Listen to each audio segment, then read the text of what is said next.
தோழர்கள் அனைவருக்கும் வணக்கம். நேற்றைக்கு மாலை இந்தியா கிளிஸ் சேனல்ல ஒரு ப்ரோமோவானது வெளியிடப்பட்டு இப்போது வரைக்கும் அதைத்தான் பேசும் பொருளாக வச்சிருக்காங்க. ஆக அதில் நேரடி சம்பந்தப்பட்ட நாமே அதற்கான விளக்கத்தை கொடுத்துருவோம் அப்படிங்கறதுக்காகத்தான் இந்த வீடியோ. ஆக இப்படி ஒரு நிகழ்ச்சி நடக்குது. அந்த நிகழ்ச்சியில நாம் தமிழர் தரப்பு வருது. நாம் தமிழர் தரப்புல ஸ்ரீதர்ங்கிறவர் வராரு.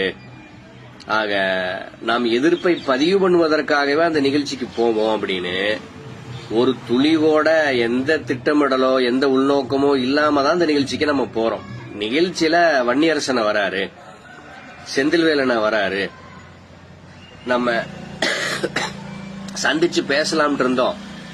நிகழ்ச்சி முடிச்சிட்டு லஞ்சுக்கு போறப்ப பார்த்து பேசிக்கலாம் அப்படிங்கிற அடிப்படையில் சரி முன்னாடி இதை அட்டன் பண்ணிட்டு அப்புறம் கிளம்புவோம் அப்படிங்கிற அடிப்படையில் தான் அந்த அரங்குக்குள் நாம் போக வேண்டியதாயிற்று.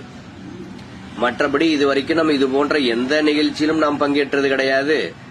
உட்கார்ந்து நம்ம கை தட்டிட்டு விசில் அடிச்சுட்டு இது போன்ற எந்த வேலைகளிலும் நாம் ஈடுபட்டதும் கிடையாது. நேற்று வந்து அந்த ப்ரோமோ நடந்தது 2 நாளைக்கு முன்னாடி நிகழ்ச்சி நடந்தது. ஆக அந்த நிகழ்வை தாண்டி இதுவரைக்கும் இது போன்ற எந்த நிகழ்விலும் நாம் பங்கேற்றது கிடையாது அப்படிங்கறது தான் உண்மை. அதிலும் நீங்க நிகழ்ச்சியெல்லாம் துவங்கிய பின்னர் கூட அந்த பேனல்ல நாம் தமிழர் தரப்பு ஒருத்தர் உட்கார்ந்து இருக்காரு. அவரு பெரியார பத்தி பேசுவாரு. பேசுனா எதிர்ப்பு பதிவு பண்றதுக்கு நம்ம தயாரா இருப்போம் அப்படிங்கிற எந்த திட்டமிடலும் இல்ல அப்படிங்கறது தான் உண்மை. ஏன்னா அந்த நிகழ்ச்சியில் பங்கேற்ற ஸ்ரீதர்ங்கிறவரு இதுவரைக்கும் பெருசாக நீங்க அந்த எச்ச மாமா பையன், இந்த கரிக்கஞ்சி, இவனுங்க மூத்த தலைவனான எச்ச சீமான், இவனுங்களை மாதிரி தரம் தாழ்ந்தோ 4ஆம் தரமாகவோ கூடுதலாக வன்மத்தை கேட்கக்கூடிய வார்த்தைகளை பேசியோ நாம் பார்த்தது கிடையாது. அதன் காரணமாக அவர் மீது நமக்கு எந்த நெகட்டிவ் பாயிண்டும் மைண்ட்ல இல்ல. ஏதோ நிகழ்ச்சி நடக்குதுப்பா, 4 முனை போட்டியில் முந்தப்போவது யாருன்னு ஏதோ தலைப்பு, இவங்க திமுகவை திட்ட போறாங்க, இவங்க விஜய் திட்டுவாங்க, இவங்க பாஜகவை திட்டுவாங்க அப்படிங்கிற இந்த மணலில் தான் நாம் இருந்துமே ஒழிய கண்டிப்பாக நாம் தமிழர் தரப்பு பெரியார பத்தி பேசும். அப்ப ரெடியா இருக்கணும் தம்பி, முதல் நீ ஆரம்பி அப்புறம் நான் வர்றேன் அப்படிங்கிற இது போன்ற எந்த திட்டமிடலும் இல்லை அப்படிங்கறதுதான் 100% உண்மை. ஆக அப்படியான சூழல்ல நாஞ்சில் சம்பத் அவர்கள் தன்னுடைய சுற்று வரும்போது நாம் தமிழர் பெரியாருக்கு எதிராக இப்படி தொடர்ச்சியாக பேசுறாங்க அப்படிங்கிற ஒரு வாதத்தை முன்வைத்தார். அதற்கு பதில் சொல்றேன்ட்டு நாம் தமிழரை சார்ந்த ஸ்ரீதர்ங்கிறவரு ஈவேராவை விமர்சிக்க எங்களுக்கு உரிமை இல்லையா அப்படின்னு பேச ஆரம்பிச்சதுதான். அப்போது என் பக்கத்தில் இருந்த சக்திவேலுங்கிறவர் திடீர்னு எந்திரிச்சு, நீங்க பேசுவது விமர்சனம் கிடையாது, அவதூறு, நீங்க பெரியார பத்தி பேசக்கூடாது அப்படின்னு இவர் பேச, திருப்பி அவர் மைக்ல நான் அப்படிதான் பேசுவேன் அப்படின்னு இப்படிதான் இந்த வாக்குவாதமானது துவங்குது. நீங்க இந்த வாக்குவாதங்கள் நடந்த போது பிரேம்ல பாத்தீங்கன்னா நான் கையை கட்டிட்டு லைட்டா சிரிச்சுட்டு கூட இருப்பேன். தம்பி விடுங்க, அவர் பேசிட்டு விடுங்க, என்னதான் பேசுறாருன்னு பாப்போம் அப்படின்னு அவரை உட்கார சொல்லிட்டு தான் நான் இருப்பேன். ஆனா அது எப்படி பிரச்சனைக்கான புள்ளியாக நகர்த்தப்படுதுன்னா, ஸ்ரீதர் திடீர்னு என்ன பேசுறாருன்னா, ஈவேரா தமிழ் மொழி படிச்சா பிச்சை கூட கிடைக்காதுன்னு சொன்னவரு, ரோசம் இருக்கக்கூடிய தமிழ அவரை எதிர்ப்பான் அப்படிங்கிற மாதிரி ஏதோ ஒன்று சொல்றாரு. நீங்க அந்த வார்த்தைகள் கூட எனக்கு நினைவில்லை, அது அந்த ஃப்ளோல நடந்தது எல்லாமே. ஆக இப்படி பெரியாரை நோக்கி ஒரு பொய்யை மீண்டும் ஒரு முறை இவர் சொல்றார். அதாவது நாம் தமிழர் தரப்பில் சொல்லப்படக்கூடிய 1181வது அவதூறு இது அப்படிங்கிற அடிப்படையில் தான் எப்ப போன வாரம் தான் நிர்மலா சீதாராமனுக்கும் கமலஹாசனுக்கும் ஒரு விவாதம் நடந்து, அதுல நிர்மலா சீதாராமன் இதே வார்த்தைகளை சொல்லி அதற்கு கமலஹாசன் மறுப்பு தெரிவிக்க, எதிர்ப்பு தெரிவிக்க, அடுத்த ரவுண்ட்ல நிர்மலா சீதாராமன் இது பெரியார் சொன்னது நான் சொல்லல அப்படின்னு ஒரு பொய்யை சொல்ல, அதன் தொடர்ச்சியாக 17ஆம் நூற்றாண்டில் வாழ்ந்த ஒரு தமிழ் புலவரனுடைய வரிகள் இது அப்படின்னு போன வாரமே இதற்கான முற்றுப்புள்ளியானது வைக்கப்பட்டுருச்சு. ஆனா மீண்டும் ஒரு முறை இந்த அவதூறும் பெரியார் தலையில எழுதப்படுது அப்படிங்கிற அந்த உணர்ச்சி வேகத்துல தான் நான் இப்ப சீட்ல இருந்தே எந்திரிச்சிருப்பேன். நீங்க அந்த வீடியோ பாத்தீங்கன்னா தெரியும். நீங்க பெரிய திட்டமிடல், பெரிய சதி அப்படின்னா அது வரைக்கும் நான் பொறுமை காக்க வேண்டிய அவசியம் கிடையாது. இந்த வார்த்தைகளை சொன்ன பிறகுதான் நான் சேர்ல இருந்தே எந்திரிப்பேன் வேகமா. நான் எந்திரிக்கிறத பார்த்துட்டு குமரன் என்ன லாக் பண்றார். ஏன்னா அவருக்கு தெரியும் நம்ம ஒரு பைத்தியம் அப்படின்ட்டு. முன்னாடி 2013 இருந்து 17 வரைக்கும் சென்னையில் அவர் கூட தான் இருக்கிற காரணத்தால் நம்ம என்ன பண்ணுவோங்கிறது அவருக்கு தெரியும். உடனே அவர் அவசர கதியில என்ன லாக் பண்றார். ஆக இப்படி தொடர்ச்சியா பெரியாருக்கு எதிரான பொய்களானது பரப்பப்பட்டுட்டே இருக்கே அப்படிங்கிற கோபத்தில் தான் நானும் உணர்ச்சி வேகத்தில் கட்டுப்பாட்டை மீறி எந்திரிக்கிறேன். என்ன லாக் பண்ண பிறகு எதிர்ப்பை பதிவு செய்ய வேற வழி இல்ல அப்படிங்கிற அடிப்படையில் எதிர்ப்பை பதிவு செய்ய செருப்பானது வீசப்படுது. அது மைக்ல பட்டு பக்கத்தில் இருந்த நாஞ்சில் சம்பத் அவர்கள் மீது தவறுதலாக விழுகுது. இது நடக்குது. இதெல்லாம் நடந்து முடிஞ்சு இதன் பிறகும் அடுத்த ரவுண்ட் நடக்குது. அடுத்த ரவுண்ட் நடக்கிற வரைக்கும் நம்ம அப்படியே அமைதியா உட்கார்ந்துட்டோம். 10 நிமிஷம் தான் அதிகபட்சம் இது நடந்தது. 7-8 நிமிஷம் தான். இதன் பிறகும் அடுத்த ரவுண்ட் ஒரு 3/4 மணி நேரம் நடக்குது. அப்போதும் நம்ம அமைதியாக அந்த நிகழ்வில் இருக்கோம். அதன் பிறகு நிகழ்ச்சியெல்லாம் முடியுது. நாம் தமிழர் தரப்பில் பெரிதாக அவருக்கு ஆதரவா யாரும் அங்க வரல அப்படிங்கறத நம்மால் உணர முடிஞ்சது. இந்த பக்கம் நம்ம ஸ்ட்ரென்த்தா இருக்கோம். கூடுதலாக நம்மோடு சேர்ந்து விசிகா தோழர்களும் ஒரு 70-80 பேர் இருக்காங்க கூட. ஆக இது அவருக்கு ஒரு பாதுகாப்பின்மைய உணர்வை கொடுக்கும் அப்படின்னு நானா புரிஞ்சுக்கிட்டு நானா மேடைக்கு போய் அவரை ஆசுவாசப்படுத்துறேன். ஏன்னா அவங்க என்ன நினைப்பாங்க, அவ்வளவு ஆக்ரோஷமா உட்காந்து இருந்தானுங்க கீழே, நிகழ்ச்சி வேற முடிஞ்சிருச்சு, நம்ம எப்படா கீழே வருவோம், நம்மள ஏதாவது பண்ணலாமான்னு காத்துட்டு இருக்கானுங்களோ அப்படின்னு அவங்க நினைச்சிடக்கூடாதுங்கிறக்காக நானா மேடை ஏறி உங்க மேல தனிப்பட்ட எந்த பகையும் எங்களுக்கு கிடையாது, உங்கள் தரப்பு தொடர்ச்சியாக இப்படி பெரியாருக்கு எதிராக அவதூறுகளை வன்மங்களை பரப்பிட்டே இருக்கிறனால நாங்க ரியாக்ட் பண்ண வேண்டிய நிர்பந்தம் இன்னைக்கு ஏற்பட்டுருச்சு, இது ஒரு ஆக்சிடென்ட் தான், இது திட்டமிட்டு நடைபெறல அப்படின்னு அவரிடம் நாம வருத்தம் தெரிவித்து மன்னிப்பு கூட தெரிவித்து அவரும் சரிங்க இதுல என்ன இருக்கு மனோஜ், அரசியல்லாம் இதெல்லாம் இருக்கத்தான் செய்யும், நான் ஒன்னும் பர்சனலா எடுத்துக்கல அப்படின்ட்டு அவரும் கலைகிறார். இதுதான் நடந்தது. சரி, இப்போ இந்த விவகாரத்தை ஒட்டி 4 பேர் 4 விதமா பேசுறாங்க அப்படிம்பாங்க பாத்தீங்களா, அந்த மாதிரி இந்த ப்ரோமோவை வைத்து நூற்றுக்கணக்கான பேர் நூற்றுக்கணக்கான விதத்தில் பேசிட்டு இருக்காங்க. நீங்க முதல்ல இந்த நாம் தமிழர் தரப்பு இது ஒரு பெரிய திட்டமிட்ட தாக்குதல், நம்முடைய கருத்து சுதந்திரத்தை பறிக்கும் வேலை, இது திட்டமிட்ட வன்முறை அப்படின்லாம் முக்கிட்டு இருக்கானுங்க. அதற்கு விளக்கத்தை முன்கூட்டியே கொடுத்துட்டோம். இது திட்டமிட்டெல்லாம் நடைபெறல, எதர்ச்சியாக ஆக்சிடென்டாக நடைபெற்றது. கூடுதலாக பெரியார பத்தி நீங்க பேசவே கூடாது அப்படிங்கிற அடிப்படையில் இந்த எதிர்ப்பானது பதிவு செய்யப்படல. பெரியார் மீது பொய்யாவது ஒரு பரப்பாதீங்கிறதா நம்முடைய எதிர்ப்புக்கான காரணமா இருந்துச்சு. அதைத்தான் சக்திவேல் அவர்கள் செய்தார். ஆனா ஸ்ரீதர் அவர்களும் அதை மெய்ப்பிக்கும் விதமாக தமிழ் படிச்சா பிச்சை கூட கிடைக்காதுன்னு பெரியார் சொன்னார்னு ஒரு பொய்ய சொல்லியிருக்கார். அது 100% அவதூறு தான். இல்லைன்னா அதற்கான ஆதாரத்தை காட்ட முடியாது யாருனாலையோ. ஏன்னா போன வாரம் தான் அதற்கு முற்றுப்புள்ளி வைத்து 17ஆம் நூற்றாண்டில் வாழ்ந்த ஒரு தமிழ் புலவர் தான் அதை பாடியிருக்கார் அப்படிங்கறதானது உறுதி செய்யப்பட்டிருக்கு. அப்படின்னா இது கருத்து சுதந்திரத்துக்கு எதிரானது, எங்களுடைய கருத்தை சொல்லக்கூட இந்த ஈவேராவின் பேரன்கள் விடமாட்டேங்கிறாங்க அப்படிங்கறதெல்லாம் ஒரு பொய். அங்கே சொல்லப்பட்டது ஒரு பொய்யான தகவல் அப்படிங்கறது தான் உண்மை. இல்லைன்னா அவர் சொன்னதற்கான ஆதாரத்தை இந்நேரம் இவனுக்கு வெளியிட்டு இருக்கணும். ஏண்டா இதுதான் ஆதாரம், என்னமோ எங்க ஸ்ரீதர் மேல கோவப்பட்டீங்க, இப்ப இதுக்கு என்னடா பதில் சொல்றீங்கன்னு இந்த நொடி வரைக்கும் நாம் தமிழர் தரப்புல யாருமே சொல்லல. கூடுதலாக இது பெரிய வன்முறை திட்டம்னா அவங்க இவர் ஸ்ரீதரோட வந்தவங்க ஒரு 3-4 பேர் 5 பேர் இருந்திருக்கலாம், எவ்வளவுன்னு தெரியல. நாங்க தான் நாம் தமிழர்னு யாருமே தங்களை அடையாளப்படுத்திக்கல முன்னாடி இருந்தவங்க. இதுதான் நோக்கம்னா ஸ்ட்ரென்த்ல நம்ம வலிமையா இருந்தோம்.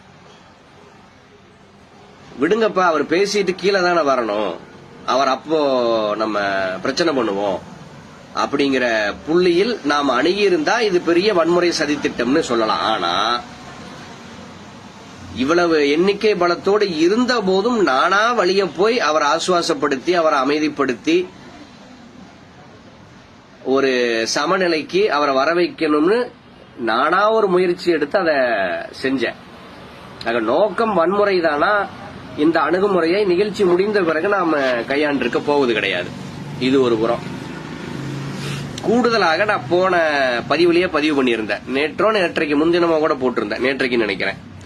இந்த ஸ்ரீதர் இதை எதிர்கொண்டிருக்க வேண்டிய டிசர்விங் பர்சன் கிடையாது அப்படிங்கறதுதான் உண்மை. நான் முன்கூட்டியே சொன்னது மாதிரி பெரியார இந்த சங்கி சீமான் இழிவுபடுத்தி இருக்கான், இந்த எச்ச மாமா பையன் இழிவுபடுத்தி பல முறை பேசியிருக்கான். ஆக அவனுக்கு மேல ஒரு பர்சனல் வெஞ்சன்ஸ் ஆனது நமக்கு இருக்குமானா 100% இருக்கும். ஆனா இந்த நபர் மீது அப்படியான எந்த பார்வையும் நமக்கு கிடையாது அப்படிங்கறதா உண்மை. ஆக நாம வருத்தம் தெரிவித்ததின் நோக்கமே கூட இவர் டிசர்விங் பர்சன் கிடையாது. ஒரு ஆக்சிடென்டா நம்ம கோவத்தை காட்டிட்டோம், ஆனா நம்ம கோவத்தை எதிர்கொண்டிருக்க வேண்டிய நபர் இவர் கிடையாது அப்படிங்கிற அறத்தோடு நேர்மையோடு அவரை நாம அணுகணும் அப்படிங்கறது தான் உண்மை. இருந்த போதும் இப்படி ஒரு வீடியோ வந்துருச்சு, நீங்க செருப்பு அவரை நோக்கி வீசப்பட்டு அதை நாஞ்சில் சம்பத்து மேல விழுகுது, இதெல்லாம் அவனுக்கு வீடியோல பார்த்த பிறகு அவங்க சைடு கௌரவத்தை காப்பாற்றிக் கொள்ள நமக்கு எதிராக பேசத்தான் செய்வாங்க. அதில் நமக்கு எந்த சிக்கலும் கிடையாது.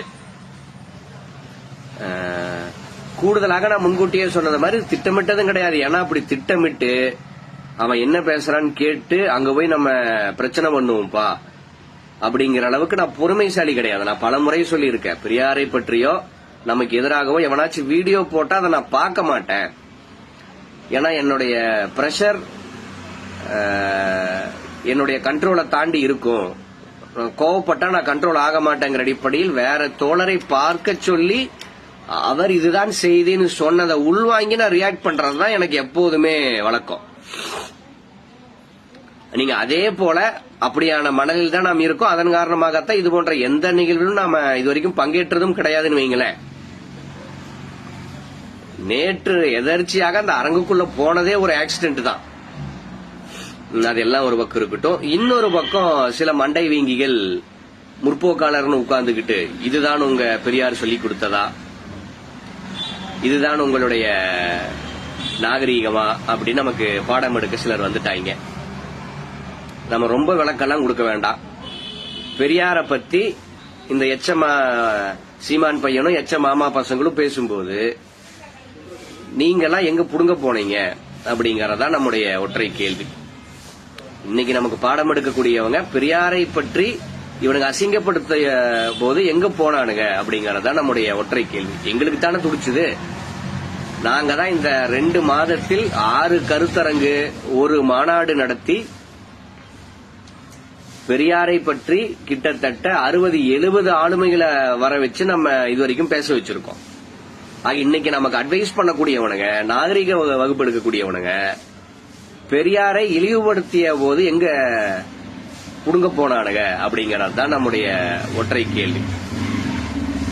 இதுல என்னன்னா, இப்ப நம்ம எதிர்ப்பு தெரிவிச்சதன் நோக்கமேங்க ஸ்ரீதர் அந்த கருத்தை பதிவு செஞ்சதுக்கு நம்ம எதிர்ப்பே தெரிவிக்காம மிச்சர் சாப்பிட்டு கீழே உட்கார்ந்து இருந்தா அதுக்கு மறுப்பு தெரிவிக்கிறதுக்கு ஒரு கூட்டம் போடணும். அதுக்கு ஒரு 30-40 ரூபாய் நாங்க செலவு பண்ணணும். இன்னைக்கு நம்மளை விமர்சிக்கக்கூடிய இவனுங்களா வந்து நம்ம காசு தர்றானுங்க. இந்த 2 மாதத்தில் கிட்டத்தட்ட 3-3.5 லட்சம் நம்ம இந்த பிரச்சாரத்துக்குனே செலவு பண்ணியிருக்கோம். இன்னைக்கு விமர்சிக்கக்கூடிய எவனாச்சும் ஒத்த ரூபா தந்திருப்பானா? ஆக இவனுக்கு நம்மை நோக்கி கேள்வி கேட்பதற்கு என்ன தார்மீக உரிமை இருக்கு அப்படிங்கறத நம்ம வெளிப்படையாகவே கேட்கலாம். அதே போல நம் மீது அக்கறை கொண்ட பல தோழர்கள் இது போன்ற சம்பவங்கள்ல நீங்க ஈடுபட்டு இருக்க கூடாது. நீங்களா நேரடியா செஞ்சது தவறு அப்படின்னு நம் மீது அக்கறை கொண்டு உரிமையோடு பல தொண்டர்கள் பதிவு செஞ்சாங்க. அவர்கள் சொல்வதில் 100% நியாயம் இருக்கு. ஆனா என்னன்னா, நம்ம திட்டமிட்டு இதை பண்ணலையே. திட்டமிட்டு ஒண்ணு பண்ணியிருந்தா, நான் சீன்ல வரலப்பா, நீங்க பண்ணுங்க, நான் வெளியில கார்ல வெயிட் பண்றேன் அப்படின்னு நம்ம இப்படி இருக்கலாம். ஆனா இது நடந்தது விபத்து அப்படிங்கறதுதான் உண்மை. நீங்க இதே ஸ்ரீதர் பெரியாரை பற்றி இப்படியான அவதூறு வார்த்தைகளை பேசாம இருந்திருந்தா, நாங்களே கோவப்பட்ட அந்த சக்திவேல் தோழர் அமர வச்சு நாங்களே நிகழ்ச்சி நடத்த சூழலை உருவாக்கி கொடுத்திருப்போம். இது ஆக்சிடென்டா நடக்குது. இப்ப நீங்க, நான் ஒரு இடத்துல இருக்கேன், ஒருத்தங்க குடும்பத்துல இருக்கிற ஒருத்தரை திட்டிடுறானுங்க. அப்ப நான் ரியாக்ட் பண்ணுவேனா, நான் புறச்சூழலை எல்லாம் கணக்கு போட்டுட்டு நம்ம ஒரு ஸ்டாண்டர்ட்ல இருக்கோம், நம்ம இதை செய்யக்கூடாது, நம்ம போய் லோக்கல் கையை கூட்டிட்டு வருவோம்னு நான் வீட்டுக்கு போவேனா? ஆக அதே மாதிரி பெரியாரை நோக்கி ஒரு அவதூறு வீசப்படும் போது ஒரு பெரியாரிஸ்டாக கோபம் கூடுதலாக கூட எங்களுக்கு வரலாம். ஏன்னா, நீங்க முத்துராமலிங்க தேவரை பத்தி பேசினா அதற்கு எதிர்ப்பு தெரிவிப்பதற்கு ஒரு சாதியே இருக்கு. காமராஜரை பத்தி பேசினா காமராஜருக்கு ஆதரவா வர்ற ஒரு சாதியே இருக்கு. இப்படி ஒவ்வொரு தலைவருக்கும் ஒரு சாதி இருக்கிற காரணத்தால் அந்த தலைவர்களை பற்றி பேசுவதற்கு இங்க மிகப்பெரிய தயக்கமானது இருக்கு. ஆனா பெரியாரை யார் வேணா பேசலாம். பெரியாருக்காக பெரியார் சாதிக்காரனும் வரமாட்டான், வேற எந்த சாதி சங்கமும் வராதுங்கிறக்காக வரவும் போறவெல்லாம் பெரியாரை என்ன வேணா பேசலாம் அப்படிங்கிற ஒரு சூழல் இங்கே இந்த கும்பலால் உண்டாக்கப்பட்டிருக்கும் போது, மற்ற எல்லோரையும் விட பெரியாருக்காக எங்களுக்கு 1000 மடங்கு கூடுதலாகத்தான் துடிக்கும் அப்படிங்கறதுதான் உண்மை. அப்படி துடிக்கிறனாலதான் இப்படி பெரியாருக்கு ஆதரவாக தொடர்ச்சியாக நீங்க இன்டெலெக்சுவல் ஸ்பேஸ்லயும் இத்தனை நிகழ்ச்சிகள் நடத்துறோம். இது போன்ற சம்பவங்கள்லயும் நம்ம தவிர்க்க முடியாத காரணத்தால் ஈடுபட வேண்டிய சூழலும் தள்ளப்படுறோம். ஆக பெரியாருக்காக பெரியார் தொண்டர்களாக நாங்க தான் இருக்கோம். ஆக நாங்க தான் அதை எதிர்கொள்ளணுங்கிறது தான் தவிர்க்க முடியாத உண்மை. விஷயத்துக்கு வந்தாரன். ஆக இப்படி சம்பவம் நடந்தது ஒரு ஆக்சிடென்ட் தான். ஆக நம்ம திட்டமிட்டு இதை ஒரு தயாரிப்போடு இருந்திருந்தா கூட மனோஜ் இதை செஞ்சிருக்க கூடாதுங்க. அவர் ஒதுங்கிட்டு மத்தவங்களை செய்ய விட்டுருக்கணும் அப்படின்னு நினைக்கலாம். ஆனா இது விபத்தாக நடந்த காரணத்தால் நீங்க உணர்ச்சி வேகத்தில் நடக்கக்கூடியதை தவிர்க்க முடியாது. உணர்ச்சியே இல்லாம ஒரு பெரிய கால்குலேஷனோடு மைண்ட் செட் பண்ணவங்க எல்லாத்தையும் பொறுத்துக்கிட்டு அமைதி காப்பாங்க. நம்மால அப்படி இருக்க முடியாது. பெரியாருக்கு ஒண்ணுனா உடனடியாக கோவப்படக்கூடிய இடத்தில் தான் நாம் இருப்போம். அதனால்தான் அந்த கோவத்தில் நம்மால் இத்தனை வேலைகளை நகர்த்த முடிகிறது.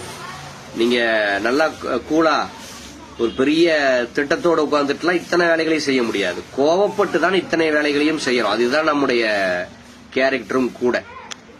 ஆக இப்படித்தான் இந்த சம்பவம் நடைபெற்றுச்சு அப்படிங்கறத நம் தரப்புக்கும் நாம சொல்லிக்கொள்ள விரும்புறோம். கூடுதலாக இந்த சம்பவத்தில் டிசர்விங் பர்சனாக ஸ்ரீதர் இருந்திருக்க வேண்டியது கிடையாதுங்கிறது தான். ஸ்ரீதர் இல்லாம இந்த மஞ்சப்பொடி மாமா பையன், இடுமாவனம், வேற எவனுக்கு இது நடந்திருந்தாலும் நாம் 100% மகிழ்ந்திருப்போம்.